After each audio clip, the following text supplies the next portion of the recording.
Okay. Well, welcome everyone for our additional extra bonus session of the group that used to be called Torah Teachings.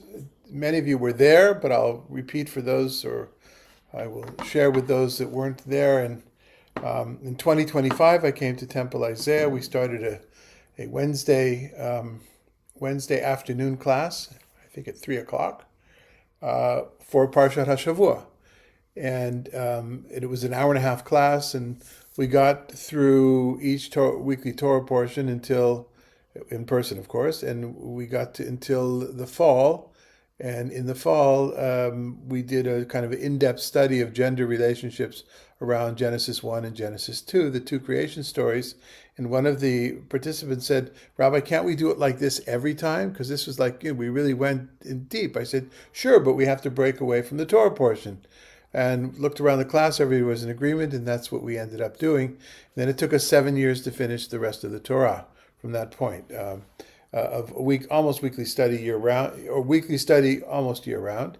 And then we went on to, if I remember correctly, we went on to the Book of Judges, and after more recently we did Joshua. We did forgot all the things. We've done a number of different books over the years, and very very happy that we've had a chance to really study in depth, to study a book from the Tanakh, from the Hebrew Bible, in the way that it was published, the way it was written, or the final edition. So we read it from the beginning to the end, as opposed to jumping around like the Torah portion, or like in the church world, the lectionary, the Sunday lectionary. From time to time, we've done special topics. And it was in that first year of study that Richard Jeffrey had asked me, what is the relationship of Judaism to dogs? So maybe somebody said, my father always said Jews don't have dogs, something like that. And I said, I have a study sheet on that topic that I had actually created in the 90s at the synagogue I was at. I'll fast forward to today in preparation. I always thought, okay, I'll use that to start the study, the text sheet for our this planned talk that I've been promising Richard for over a decade. By the way, hence this study session is dedicated to Richard and his dog Hachi. Can we see a little glimpse of Hachi here? Is Hachi with you?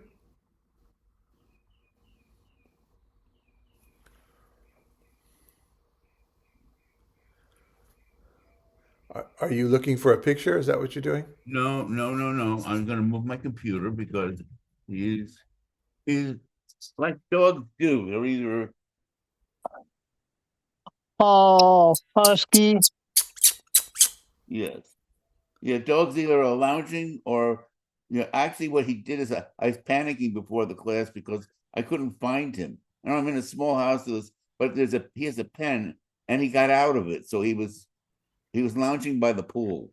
Lounging by the pool. Fortunately, he Okay. didn't go into it. All right. Well, I see that Adina has brought her dog as well to the picture. Thank you. We welcome both you and your dog.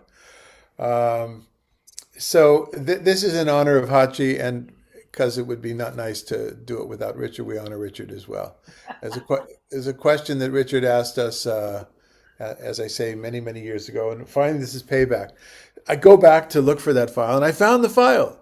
The file's called Dogs. I remember what I named it. Even I remember when I did. I don't remember the exact Shabbat. It was for a Friday evenings in that synagogue, my first synagogue. I would choose topics that were either connected somehow to the Torah portion or what was happening in the news in Jerusalem at the time. And I enjoyed doing it. I had lots. It was all done, but it wasn't digital at that point. We didn't even have the Bar Ilan project yet. I didn't have it with books and stuff. Get to the file, 0 bytes. And Madalena, this happened when we tried migrating some of my stuff to Dropbox. A lot of them got lost. I have them in name alone, whatever reason. So I had to start scratch, which really wasn't a problem because over the last few months I've been collecting some of the ideas. When I run into something, I make a note of it. And then we also have very powerful tools today to look at digital collections of rabbinic literature, biblical rabbinic literature. And what I found first and foremost is that this should have been a mini course and not a one off.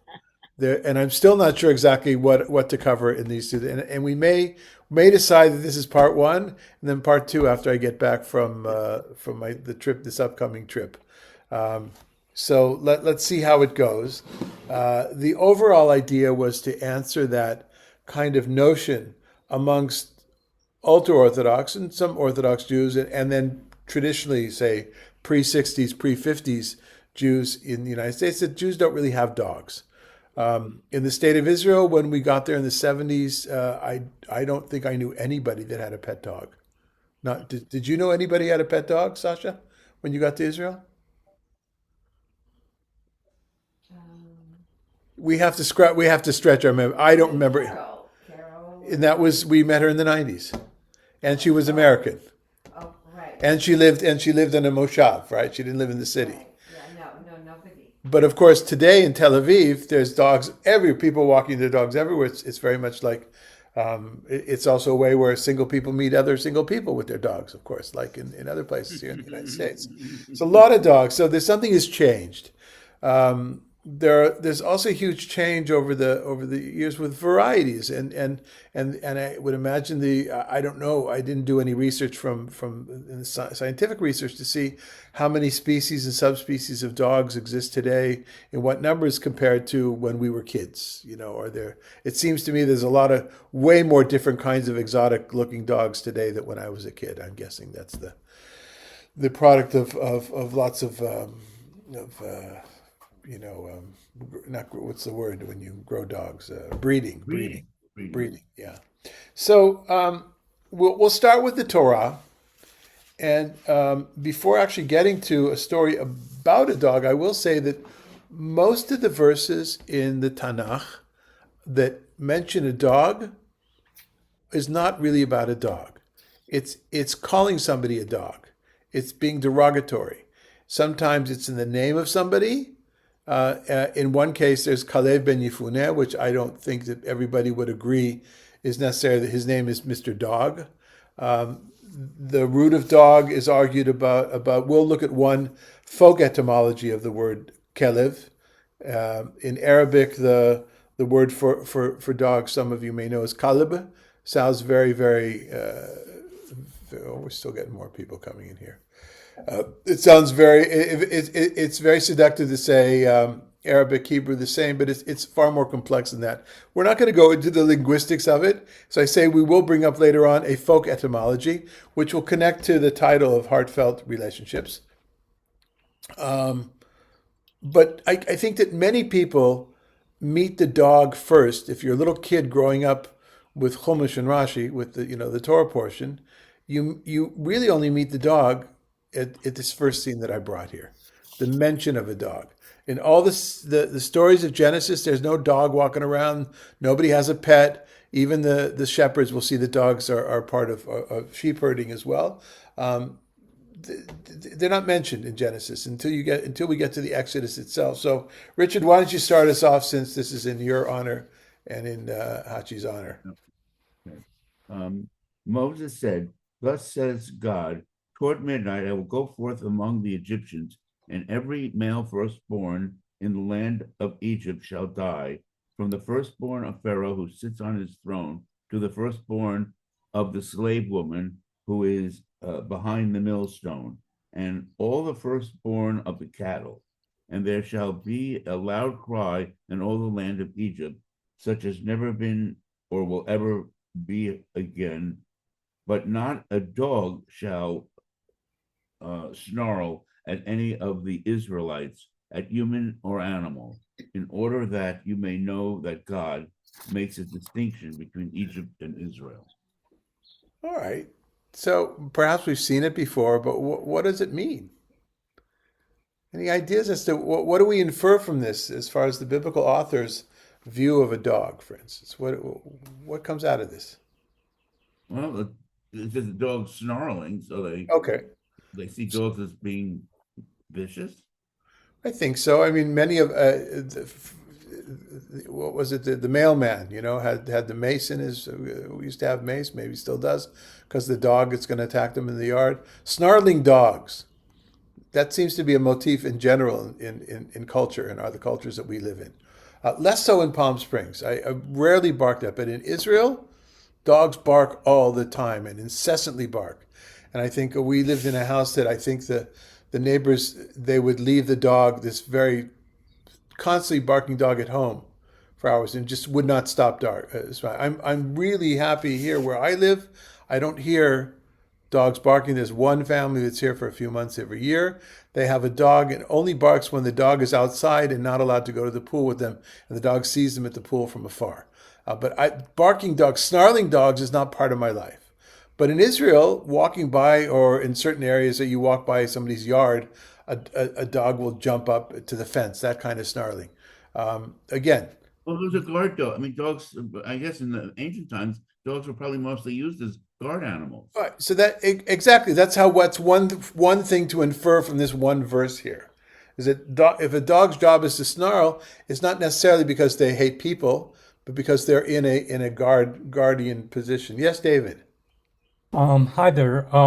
Well, yeah, what I was noticing is that they're singling out, not a dog shall snarl at any of the Israelites. So that would sort of imply that the normal condition would be that dogs would snarl at the Israelites. There's either like some to me it kind of like implies that whoever was the companion of these dogs had taught their dogs that the Israelites were something to snarl over, or there's something there about like the normal condition is snarling at Israelites. Right, right. And I think very much so. And I think because of so easily that's understood here, and people would read this over generations, I think the same in Eastern lands, but certainly in European lands, Jews didn't, their experience with a dog was to be snarled at. Whether it's in reality or whether it's because of what's written here, they were predisposed to thinking of dogs that way. I'm sure it's a combination of both. There seems to be a special, yes, Les, sorry. So later on, it says that the dog shall not snarl at any of the Israelites, at human or animal. Does that mean that the firstborn of dogs, Egyptian dogs, were smitten by the angel of death? No, I don't think it means that. I think the first, I think it had to do with animals where the farm animals is what was good. They weren't raising dogs as in a as part of the economy.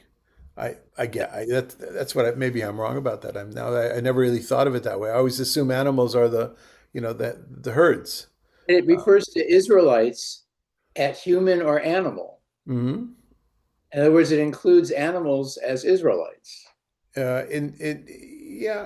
or connected to the Israelites. Maybe the translation is Yeah, weird. but all of this though is in order so that you know that God has set the Israelites away from the people. So not only will they not die in they even won't be snarled at by a dog. And it draws a connection here that we'll see later on between dogs and angels, or the angel of death. That plants that seed in this particular verse. But is there anybody who grew up reading this verse and had it in their mind a particular picture, particular notion? I never noticed it. Yeah. Okay. So on this topic, I kept most of this are verses in the Torah in this section, but I did bring two medieval interpretations that widen it a little bit for us. Midrash or Hafelah is actually only found in manuscript. That's why this actually was on that page, and I had the kind of library that I was able to see things that were not in regular printed editions before the internet. I'm talking about the mid '90s, or before Google at least. And I was very proud of finding this little gem here. Go ahead and read it. This is a medieval interpretation, early medieval interpretation of this particular verse. Richard, go ahead and read this one as well. Not a dog shall snarl. Based upon this passage, the sages said, when the dogs of the city bark, it is a sign that the angel of death is passing through. All right, so making that connection, we find that connection. I didn't bring those sources, but throughout medieval literature as well. A connection between dogs and the angel of death. maybe connected to scavenger dogs, junkyard dogs, kind of a, no, not junkyard, but a scavenger dogs, bands of dogs roaming. What did they say? You know, after a war, often in different places, there you find the dogs that are in packs. Um, yeah. Okay. Anything else on this connection between angel of death and dogs? So Richard, so it's not looking good, is it, for dogs? For having a for No, no, this is no, not the way we want to think of Hachi and other pet dogs. Yeah, no, no, but it is the way you would think of feral dogs. yeah. So the question is, so what do you even need to talk about a dog? Well, let's hold I off mean, with the there's a questions. big difference between a pet dog and a feral dog. I mean, they're just different animals altogether. I mean, they're Yeah. the same species, obviously, but they're Hmm. just different. Okay. All right. Anything else? Okay, Les, why don't you do three? Okay, We're going from the story now to law. let me just add first that don't forget dogs are related to wolves, right? Hmm. And of course, there's a whole literature about wolves and the image of wolves. But anyway, okay. Right. Wolves and also other animals that were out there, hyenas. Here it's coyotes, but I don't think we have coyotes in Israel. There's hyenas, for instance. Same kind of, these wild, yeah. Okay. Okay. You shall be holy people to me. You must not eat flesh torn by beasts in the field. You shall cast it to the dogs. Okay. So this is not about a dog as a pet necessarily, but it does talk about where you, by the way, the word here is treif. You know, people that use the Yiddish word treif or treifa, something is not kosher. It actually comes from this word taref, which means a preyed upon animal or a torn. An animal has been torn by a wild animal, a cow or something has been attacked or hit by a car, whatever it is. That meat, which otherwise would be kosher, is not because it wasn't properly slaughtered. Okay, so it's not talking about a camel or a pig, which to begin with is a priori is not a kosher animal. So this idea of what do you do when when one of your cattle, one of your herd is attacked by wild animals and is left dead in the field? So you're not allowed to eat it. You can use the leather, you can use the skin, but you cannot. And then there's a question, can you sell it to a non-Jew? The Talmud talks about all these kinds of things, but the Torah is very specific about it. Give it to the dogs.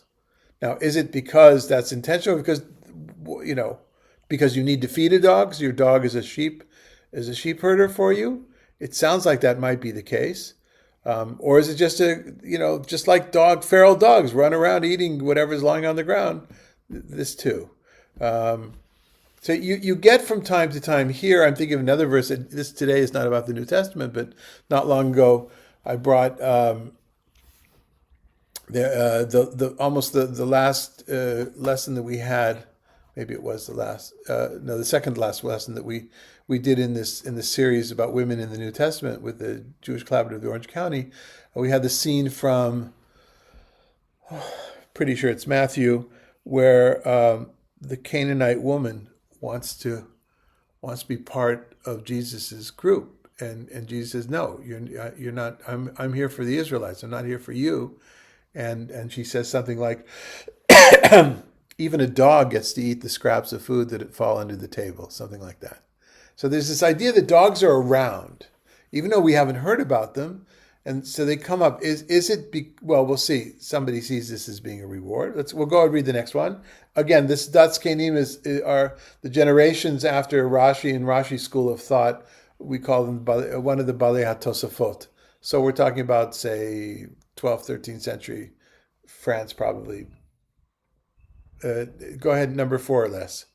Since the dog risked his life to try to save this sheep when the wolf came to prey on it, the owner should not be unthankful and therefore shall give the carcass when the dog failed and the wolf killed the sheep to the dog as reward for what it has protected until now.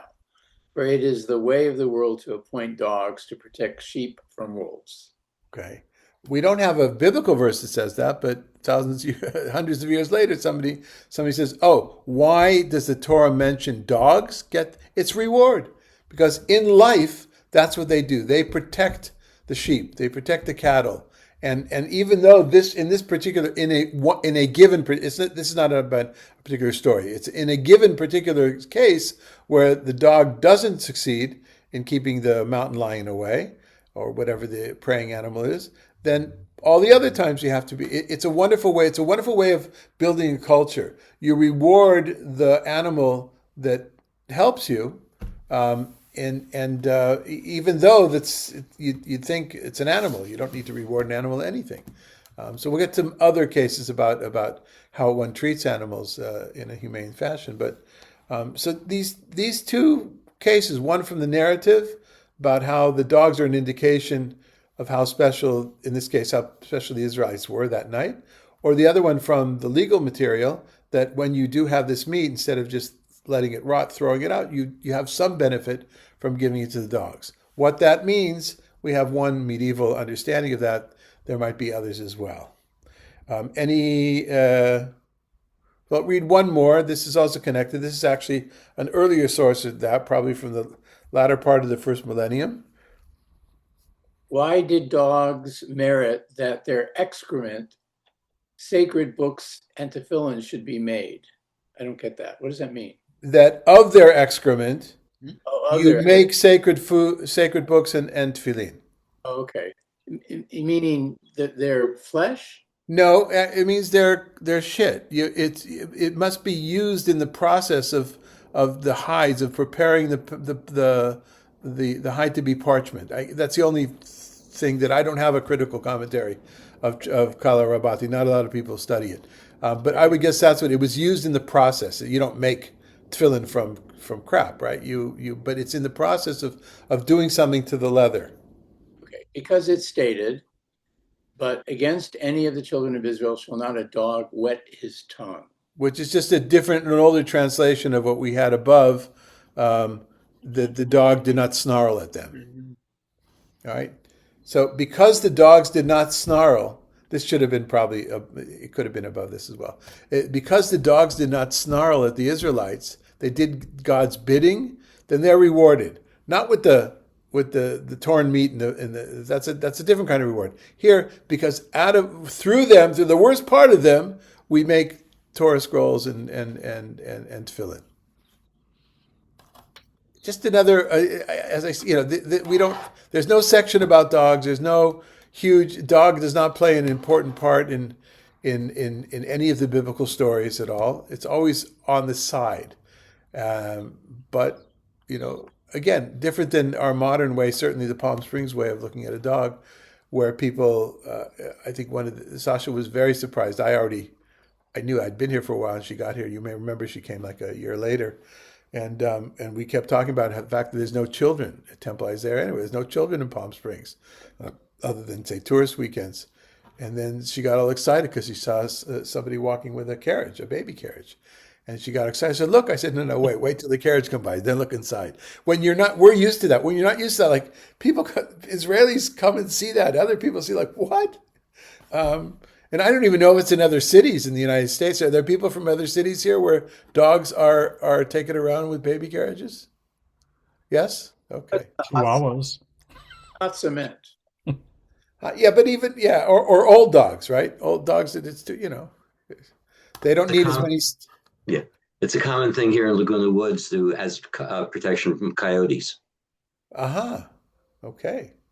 Because the coyote will come down while you're walking the dog? Really? Yes. Yeah. People tend to have little dogs. Okay. Well, there it is, Sasha. Yes. Who did we talk to yesterday? The woman who we were meeting said she lost 2 of her dogs to coyotes in Canada. Oh yes, yeah. Sasha and I. By the way, for those that aren't used to this group, Sasha is over there, the other side of the room. So she's part of the group, but she likes to crochet while she's listening. Yes, we have friends. Our next door neighbors here for part of the year. They live in a semi-rural area in Canada, where to bears or to no, not to bears. Oh, wildcats, cougars. Yeah, cougars. Yeah. So you people, you think you have it bad, try living in Saskatchewan or wherever she lives. I don't know. Okay. All right. And then finally, let's just go ahead and finish the last one in 6 in Deuteronomy. We talk about two different aspects from in the narrative and then in the law, and then how narrative is brought into the law in an interesting way in post-biblical commentary. Now we're back to the book of Deuteronomy. No Israelite woman shall be a consecrated worker, nor shall any Israelite man be a consecrated worker. You shall not bring the fee of a whore or pay of a dog into the house of the eternal your God, in fulfillment of any vow, for both are abhorrent to the eternal your God. Okay. How many people remember reading this verse? And what did you think at the time? All right. So this is the word in Hebrew for consecrated worker, both male and female, is a kadesha and a kadesh, like kiddush, kaddish, right? And the kadesh and the kadesha, they were part of the temple called. Remember, we've sometimes referred to that first chapter in the source, James Missioner's The Source. He talks about that, but in ancient Canaanite, the ancient Canaanite religious cult, there was the fertility cult, and so part of the service, the worship, were these cult prostitutes that had sex in the temple as part of their of the offering in order to help guarantee the fertility of the land through going through the sexual act. And there were men and women that did that. It wasn't just in Canaan. It was in different parts around the world. I know Herodotus talks about it in I think maybe a visit that he had in Nineveh or someplace like that, where he goes to the top. He's shown to the top of the ziggurat, and the priest explains to him that they bring the virgins up there so that the gods will come down and impregnate them. And then Herodotus writes in parenthetical form, but I think there's a secret passageway, which the priests actually go up and shtub them. And sure enough, in these ziggurats that are half broken down, you see all sorts of inner passageways. What I'm trying to say is that you've got these two things that should not be brought in any way that should have any contact with the people of Israel. But not only that, let's say a different word, etnan zonah, not kadesha, but zonah, which is a sex worker, not involved with the not from a religious point of view. Any money that she makes should also not be brought to the temple as part of a sacrifice. And then it says, or the price of a dog. And of course, what does that mean? So mostly it was understood, at least when I was a kid and first saw this, is that dogs are so out there, out of our society, that if you do sell a dog because you have you're a shepherd or something, then whatever it is, that money, that's too profane. That money should not get mixed in. So maybe it's like a drug deal, if you get money from a drug deal, or it's like, Tony Soprano donating to his church to get a new roof kind of stuff. Where's that money coming from? Or in the day, or today, the old debate over Leslie Wexner's, philanthropy, or Milken's philanthropy in the decades ago. All right, so only now in the study this time around, where I'm sure I had this verse in the first time around, but now in this study I realize that I don't think, and I'm not, it's not original, but this is not really about a dog. This is about a person who is called a dog, like, son of a bitch kind of a thing. And it's probably referring to a male prostitute who does so for pay, and not the cultic prostitute. So that, I maybe didn't say this so clear. It's the first time I've actually explained this to you, but is that clear? Or yes, David. I was just looking at the translation from Robert Alter's translation of this verse, and it's interesting. It said, it's not clear whether the second of these phrases refers literally to what is gained by selling or bartering a dog, or whether, perhaps more probably, because dogs had limited economic value in the society, dog is a contemptuous term for Kadesh. Yeah, Kadesh meaning the cultic prostitute. Yeah, but so my understanding is is similar to that, but slightly different in that the first part of the verse talks about cultic prostitution, and the second part of the verse talks about financial or economic prostitution, whatever, sex workers. Yeah. But this is a key to most. I mean, I had on my original sheet as I started to compose this, I put everything down. Then I weeded out, and this is after weeding it out. I weeded out 10 verses from Samuel and Kings that were not about a dog at all. They're about referring to another human being as a dog. So that's an interesting thing in itself. Or this expression that people use, bitch, right? What is that? We don't call people squirrels or rabbit, or maybe we do. I don't know. Are there other animals that we refer to people as we especially want to be derogatory? Snake, right? Snake is a good one, yeah. And so in the case of a snake, I was about to say there's only bad snakes, except for there's a story that was in one of the Talmudic stories that I don't think we'll get to today, but that I edited out because it took us away from dogs, in which there is a snake comes down from the mountains and touches. There's a whole section in the Talmud about not leaving water or milk or liquid open because a snake could come and drink from it, and then the venom would be in it and you die from it. It's a safety issue. And therefore, seriously Orthodox Jews won't drink from a cup of water that's been outside uncovered, even if there's nothing in it. That goes into the halacha as well. And then in that story it says, and a mountain snake came in and drank from the water or the milk, whatever it was, and none of the people saw it, but the house snake saw it. And the house snake was able to make dust to warn the people that they won't drink the thing. We're going to see something similar like with a dog. So yes, but snakes, nobody has a pet snake in biblical times. Even now, it's rare. Well, another one could be a fox, like animals that are used to refer to people. Yeah, sure. And there's a whole genre of Mishlei Shualim, fox parables. Anybody familiar with that? It's not just it's not a Jewish. It's a medieval imitation of.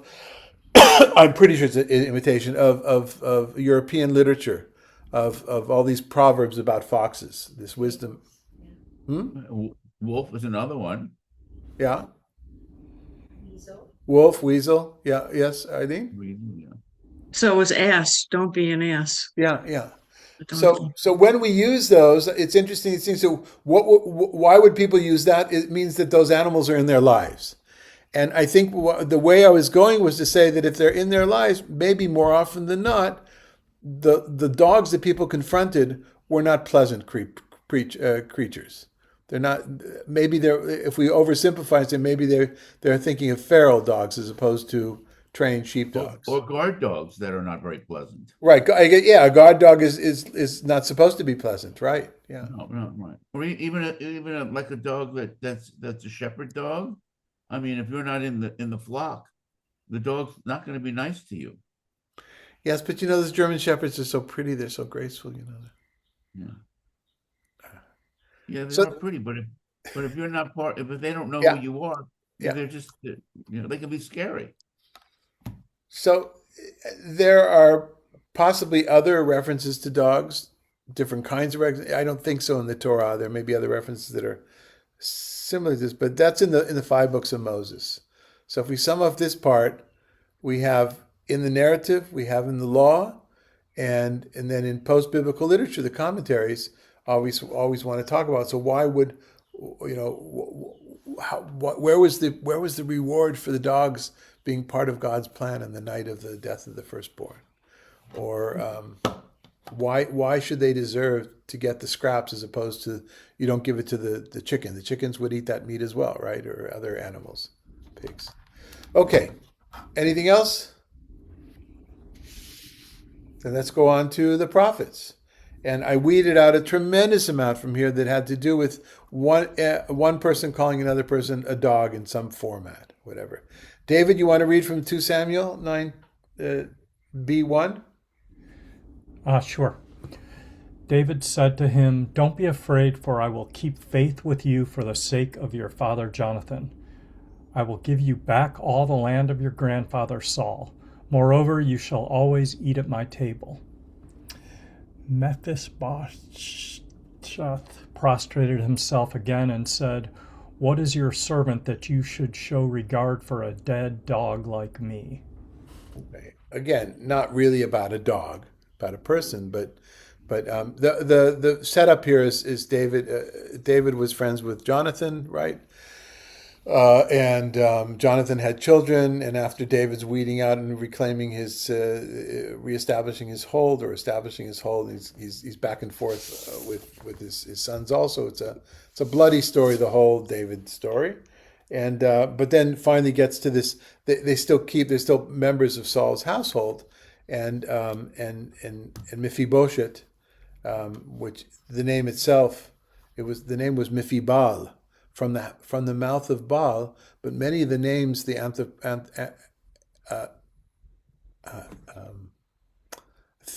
theophoric, many of the theophoric names, that is, they have God's name in it from a Canaanite point of view, had Baal, so Mephibal, Yeruval, others, they were changed to Boshet, embarrassment.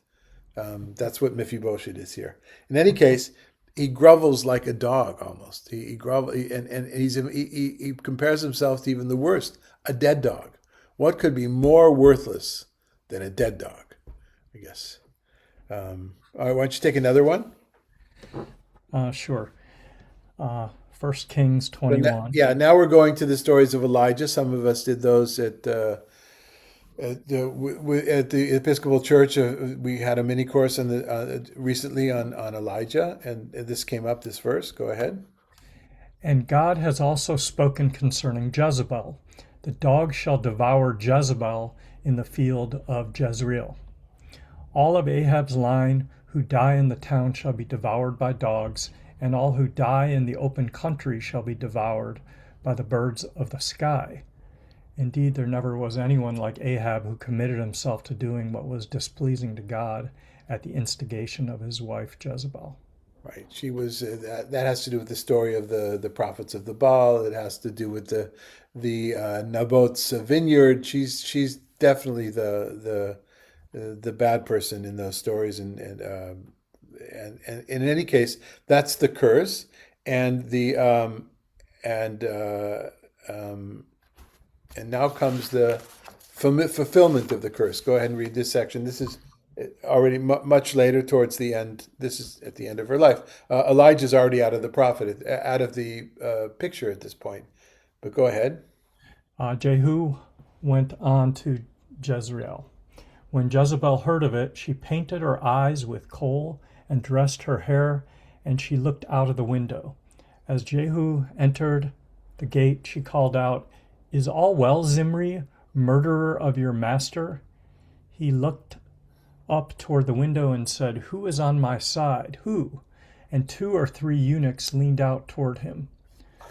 "Throw her down," he said. They threw her down, and her blood splattered on the wall and on the horses, and they trampled her. Then he went inside and ate and drank. And he said, "Attend to that cursed woman and bury her, for she was a king's daughter."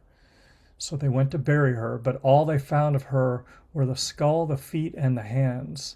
They came back and reported to him, and he said, "It is just as God spoke through Elijah the Tishbite, God's servant. The dog shall devour the flesh of Jezebel in the field of Jezreel, and the carcass of Jezebel shall be like dung on the ground in the field of Jezreel, so that none will be able to say, 'This was Jezebel.'" Okay, there should have been a warning, trigger warning, Richard. Hope Hachi didn't hear that description. He's out in the backyard now. He left. Thank God, Baruch Hashem. Okay, yeah. This is a rough story, but interesting again. So the dog is used here as a foil of sorts, right? The dog is you really want to be disrespected, your blood, your flesh will be eaten by a dog. It seems like it's even worse than having your flesh being eaten by vultures when you die out in the field. Um, any comments or reactions to this last section about the curse?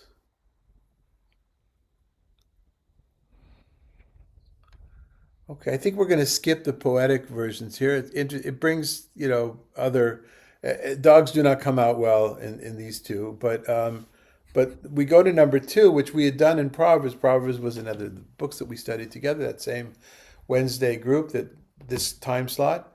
And so, Madalena, you want to read number two for us, C2? Yes. A passerby A passerby who gets embroiled in someone else's quarrel is like one who sizes a dog by its ears. Okay. So, dog owners, is it good to seize a dog by its ears? I think some people, they pet their dogs with their ears maybe like this, but not to pull the ears, right? So again, the dog is just there as a metaphor to prove a point. It's not really about a particular dog, other than maybe to say that dogs, you don't want to mess with a dog in that way, and therefore you should be careful when you butt into somebody else's argument. So that's from the body of the body of wisdom knowledge, wisdom tradition in the Tanakh. The other example of that that we didn't study together is Ecclesiastes. Madalena, number three. For one who is reckoned among the living has something to look forward to. Even a live dog is better than a dead lion. And I brought this one because this is all over Talmudic literature and rabbinic literature. When you want to compare something, again, it's not about a dog. But the fact that you may have a lion, the most powerful animal, if it's dead, it's a live dog, which is the bottom. I think that's the idea. It's the bottom of the animal totem pole. In this case, as far as nobility is concerned, maybe we could even say, or how ferocious they are. Obviously, there's worms, there's other animals that are smaller, but a live one is still better than the most noble who's dead already. And this echoes in a lot of the rabbinic sources that I found. So again, it's nothing here is about a dog per se, really. It's not, it's not how you treat a dog, are you allowed to have a dog, not allowed to have a dog. None of that is in biblical literature. That comes afterwards in the Talmud and the Midrash, as well as other aspects of a dog. And I don't know how much we'll get done, but why don't we start and see where we get with this. Eileen, you want to read D number 1 from Bava Kama? This is, if I didn't put it, but if it doesn't have the title from the Talmud, it's just detracted. It means from the Babylonian Talmud. The Mishnah teaches a person may not raise a dog unless it is tied with chains. The sages taught a person may not raise a dog unless it is tied with a chain, but he may raise a dog in a city that is close to the border of the country, and in that case he should tie it during the day, but may release it at night. Okay, so translation is a little bit of a thing here. This is the translation from Sefaria. I don't know what it serves as well, but the main thing is, are you allowed or not allowed to have a dog?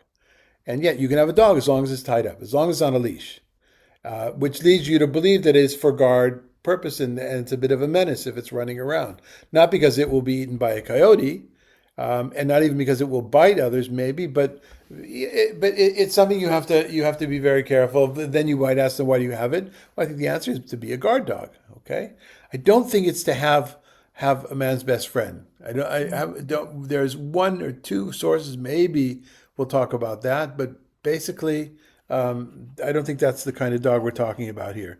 As far as where you do it, I don't. It says the word that's used here, on the boundary of the country. I don't think it's not the country as in the nation, but the countryside. It means in in the outskirts of town. That's what it means. Not where there's people walking around all the time. Maybe that's understood, but the city is close to the border of the country. That makes it sound like it's, Mexican American border. No, no, it means to the outskirts. So in Palm Springs, yeah, if you live, well, it's not a good example because there are wild communities in different places, but it's different if you live in Valley, what's that valley called? Or, or living out in the outskirts of Joshua Tree, you Oh, know. incorporated areas. Yeah, the further you get from where the people are actually walking around. Of course, I think in those cases, people will chain their dogs so that they don't run away, right? I guess maybe not all. I don't know. Yeah. As you can see, those that don't know me, I never had a dog. We had a dog there was a dog in the house when I was in high school, and I did not have a terribly close relationship to that dog. So I don't really know about it. But if anyone wants to chime in about anything they see here from their own experience, please do so. If that wasn't understood, I and on the guess they same, didn't have fenced-in yards then. no, no, there would have been some fence in, perhaps.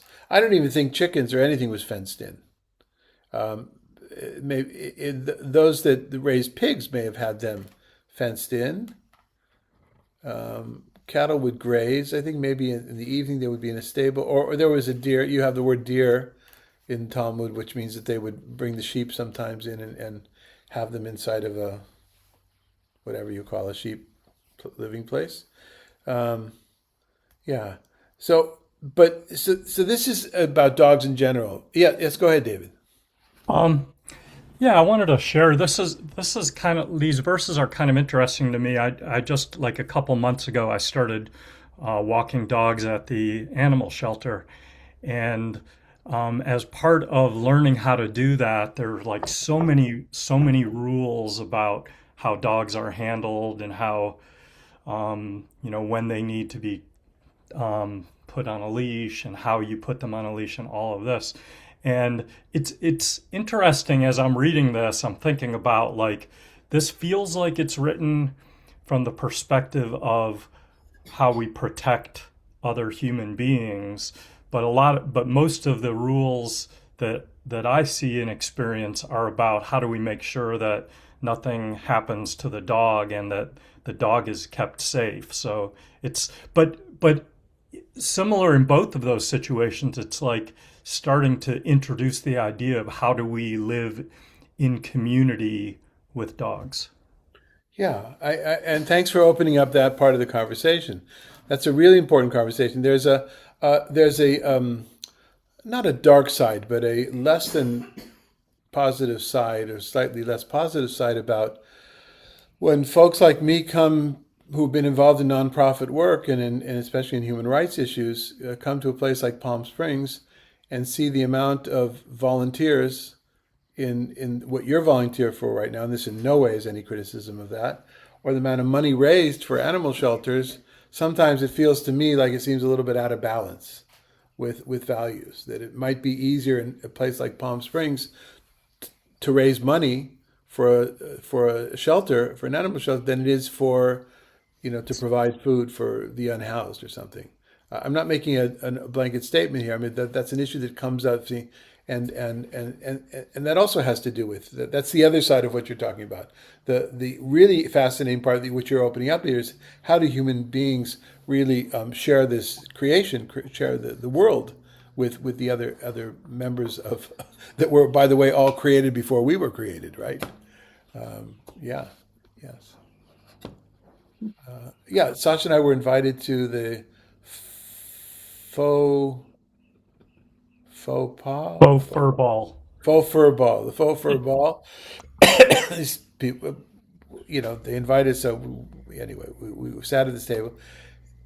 There was a huge amount of money raised there, huge, and the dogs were brought up, and they were, they talked about the dogs and a lot of movies and stuff and rescues, and I understand that's how you raise money, that's how you make it. You make it personal, but I'm wondering where do I draw those boundaries as far as if I have a certain amount of time, effort, energy, money, where would I want to spend that and focus that? And I say it only not. I don't say it to say this is the right thing to do. I say these are the things going on in my mind. Yes. Go ahead, Roberta.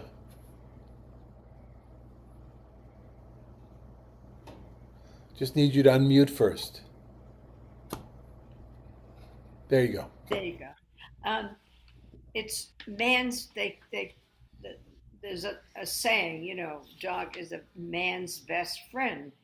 But I think it's very important for people to communicate. And sometimes it's easier for people to communicate with animals and use them as a comfort. That's why they're called comfort dogs, or in some way, they provide a great deal of warmth in nursing homes. People bring pets to nursing homes for the elderly because they really have a response to the animal. Mm-hmm. They may not have that much response to people, but the animal brings out the best in them. And so I think a lot of times the dog, okay, Sure. much as they use it in a reprehensible way, is man's best friend. Sure. And support animals, right? Airplanes, everything that we see in Harold Matster of blessed memory. You know, starting a restaurant. It's called You know why Spencer's is called Spencer's? Whose hounds? Well, but Spencer's is called Spencer's because that was the name of his I think it was a great Saint Bernard or something. Yeah. You know, because he want. Sorry, we've got a sound problem. He wanted to have a place where people could feel free to bring their pets. Now there's a lot of restaurants like that here, but yeah, I understand that. Also, there's another aspect of that, Roberta, is that sometimes people love to talk to their animals because the animals don't talk back, do they? Right? As opposed to their spouses or siblings or their children or their parents. Yeah, I get it. It's a fascinating thing. That's why I think it's important that we do this topic. It's not. This is not a gimmick. This is something. I mean, Richard, you have a very close relationship with Hachi. Yeah, I wish that he could talk back. Yeah, I'm not sure Yeah, you'd want to hear what he has to say, Richard. well, last night it was we wanted something and I didn't know what it was and I couldn't figure it out and I said I wish you could tell me what it is you want because I would give it to you. So it was like a And guessing game. how did that conversation end? Well, I realized that he was hungry, so I gave him something to eat, There you go. and then he was Okay. happy. All right, we'll get to that in a second. But until we get to the hungry dog, we have this idea of a kelivra. Now, kelivra, the simplistic way of translating would be a bad dog. You know, and then that I saw that as like you hear people say bad dog, bad, good dog, bad. The way people talk to their dogs in the very, in the most elementary way. But here's a case of it's better translated kelevra, a vicious dog, and in some cases it means a rabid dog as well. So not to forget that rabies were a real issue. Um, uh, Anybody like to read? Adina, would you like to read? Do you have the text in front of you? Sure, I do. I do. I do. Okay, I do. where are you at, Adina? I don't. Have we met before? I don't think we have. Okay, well, it's great to have you with us. Thank you Thank for you. joining us. And Thank you. where are you at in the world? I am going to be ordained as a rabbi a month from today, at Temple Sinai, and I've done my work through AJR and Esri Institute, and I'm a chaplain at Eisenhower. L'sha tova, wonderful. Thank Great. you. Good to Thank meet you, Adina. Go ahead. and major dog lover. I want to say that in my chaplaincy work at the hospital, I find that people talking about their critters is an incredible comfort, and they feel such joy. And often when they want to be discharged from the hospital, I say, "Who's waiting for you at home?" And they'll say, "Oh, Desi and Lucy, my Cocker Spaniels," and they just want to talk about their dogs because there's such comfort and love involved, and I get that. Great. Okay. Okay, so let's look at Bava Kama 46a, number 2, Yes. D2. Helevra. Okay. Rabbi Natan says, from where is it derived that one may not raise a vicious dog in his house and that one may not set up an unstable ladder in his house? As it is stated, you shall not bring blood into your house, Deuteronomy 22:8, which means that one may not allow a hazardous situation to remain in his house. So different way of looking at this entirely, right? This is in the same way you can't leave an empty hole at the entrance to your house or a ladder lying around. those of us that have grandchildren that visit often, we know that there's an entire process that needs to be gone through before they arrive at the house. But yeah, so the dog, therefore, is seen, and this dog, the vicious dog, is really not to be around people. Yeah, and maybe to be in the junkyard, or to be, or another place. Why don't you go read another one, number 3 in from Bava Kama? Sure. Bava Kama 80a 11. Just as the sages said that one may not raise small domesticated animals, i.e., sheep and goats, so too they said that one may not raise small undomesticated animals. Rabbi Yishmael says one may raise village dogs, cats, monkeys, and genets? I Don't don't know know. what that is, Yeah. because they serve to clean the house of mice and other vermin. Okay. Very utilitarian approach. The reason for not raising small domesticated animals, sheep and goats, and there's a long conversation about this. I didn't bring it because it's not really our issue, is where you can raise them, is because they eat everything. They eat all the grass, and if you have them, they're liable to eat they don't know where your field is and where your neighbor's field is, and they'll eat their crops. So it's a property issue more than anything else. It's not about being bit. The dog, though, in this case, is might fall into that category. But there is a certain kind of a dog called a village dog, which might be, the what was the distinction you made before, Richard? Feral dogs and trained dogs? I don't know. Let's call it a Well, trained feral dog. dogs and domesticated or pet dogs are Yeah, very pet. different Let's go. animals. Let's even call it maybe a village dog is a pet dog as opposed to Right. a feral dog. Well, those are good. And how many monkeys were living in the land of Israel at that time? I don't really know. By the way, I read a fascinating article, but I didn't bring it because it's a little bit far fetched. Although maybe it makes sense. A guy in the 50s wrote this very fascinating article about all the cases where somebody is called a dog in Samuel and Kings, the parts that I didn't bring here, really isn't a dog, it's a baboon, a dog-faced baboon. And he brings the emphasis from archaeological, and they have these things. And in other words, because a baboon, this dog-faced baboon looks much more like a person, it's like that's, I know I can't think of a comparable term today. But so apparently they knew about baboons and monkeys and things like that as well, for whatever reasons. But the point is there, you keep it like people have cats, right? To make sure, to keep the mice away. Yes, Roberta. I guess we ought to throw in the fact of COVID being transmitted since they've discovered bats and monkeys. Well, I don't know how much of that less to do is, does the medical Yeah. field feel that it was that It depends if you talk to Dr. Fauci or somebody else. okay. Yeah. It's unclear. All right. Okay. In any case, though, but we do know this diseases can be spread by animals, right? Yeah. Klaus? Yeah. Yes, Klaus. Please go ahead, Klaus. We all watch a lot of television, and that means we watch a lot of advertisements over and over and over again. And I am moved by some of them. I didn't pick one out of the air like St. Jude, for instance. But the only ad that really moves me is the one from the ASPCA, which is for animals, for dogs specifically. And it's one of the organizations you give money to, but that's beside the point. Those ads are the most moving and terrible ads that I've ever seen, because they show dogs in cages, emaciated, all kinds of problems. And that's one of the most moving ads that I know of on television.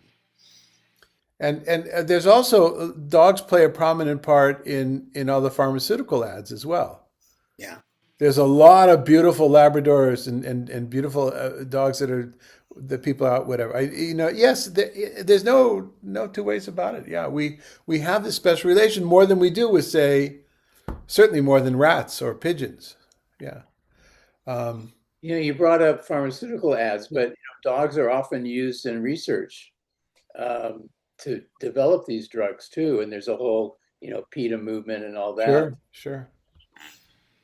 I don't know about shampoo. Why is this? I don't know why it says in my shampoo that no animal products. I'm not sure what no animals were tested. I don't know what kind. I don't know if dogs are involved in shampoo testing, but Well, with cosmetics and a lot of yeah. those things, animals are used. Okay. All right. So here we are. We're at 12:02. Um, the better stuff is the stuff that's coming up. I'll be honest with you. It's more fun. And something me tells me that maybe we call it a day now instead of trying to not do justice, and it would take us at least a half an hour to not do justice to the ones that are coming up. And we have a part two of this. Are people Yeah, part two. I'm for part two.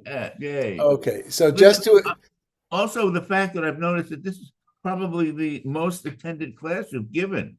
it is right because it's a one timer. Also, people don't want to commit, but just flip to the last page just to entice people. There's that one graphic. That's the earliest picture like it. There are a number of Haggadot, of Pesach Haggadot, that have this picture in it. What do you see? What do you see in the picture? Doggy and a rabbit. Yeah, there's dogs and a rabbit, I think.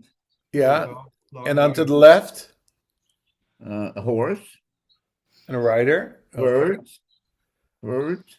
All right. So this is Blowing a show car.